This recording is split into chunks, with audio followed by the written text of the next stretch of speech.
salaamaaleykum yéen a ngi ak Sala bu seen émission fee mu fee ak feneen tey nag jus ananas concombre lañ leen indi suñuy concombre nga noonu suñu man suñu ananas a ngi nii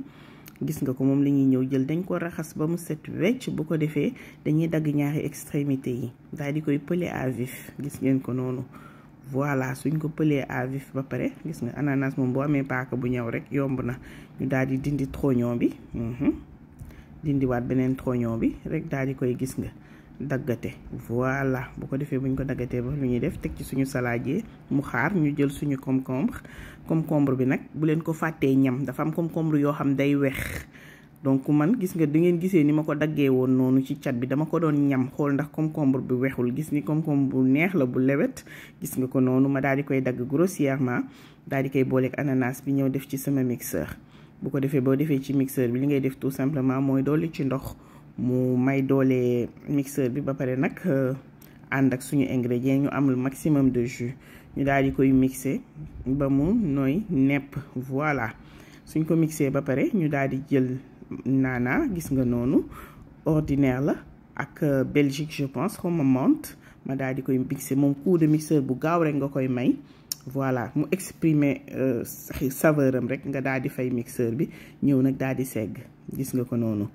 da ngay njëkk a jël passoire bu dijj daal di koy segg gis nga ko noonu voilà jël sa maryse mu aider la pour extraire jus bi nekk yépp ci passoire bi voilà bu ko defee bu ñu paree lu ñuy def tout simplement mooy ñëw écumer ko dindi fuurit bi parce que boo koy mixer dafay fuur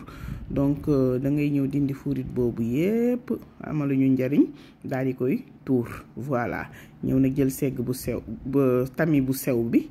ñëw seggaat ko voilà bu ko defee jus bu clair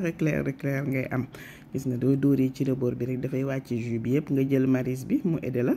nga wàcce sa jus bi nekk ci tami bi yépp voilà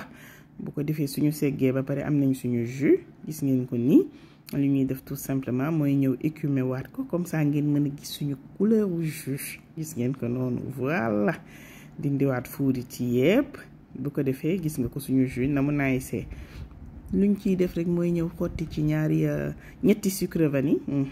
tuuti fleur d'orange ba ñàkk daal di koy sucré à votre goût ku am mag suukar bi arrangé wu ko mën nga def sucre diabète ñeen ñi ci des ku mu neex nga suukaree lu la neex gis ngeen ko noonu ñu yëngal ba suñu suukar seey ñu daal di soog a ñëw ne jël suñu glaçon sotti ci waaw boobu jus balaa neex sedd guy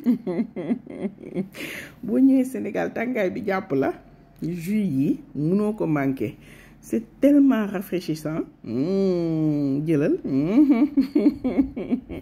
neex na bay bëgg a dee ma leen di ñaan suñu vidéo yi bu leen koy romb te doo leen koy aimer moo ñuy may doole dee leen koy aimer bu baax a baax ñi abonné gul abonné ku am question posé ko ci commentaire yi ñu tontu la lii lañ leen indiloon tey j'espère que recette bi ñu leen indil neex na leen bu leen fàttee abonné aimer partager pour may ñu doole merci d'avoir suivi et à la prochaine.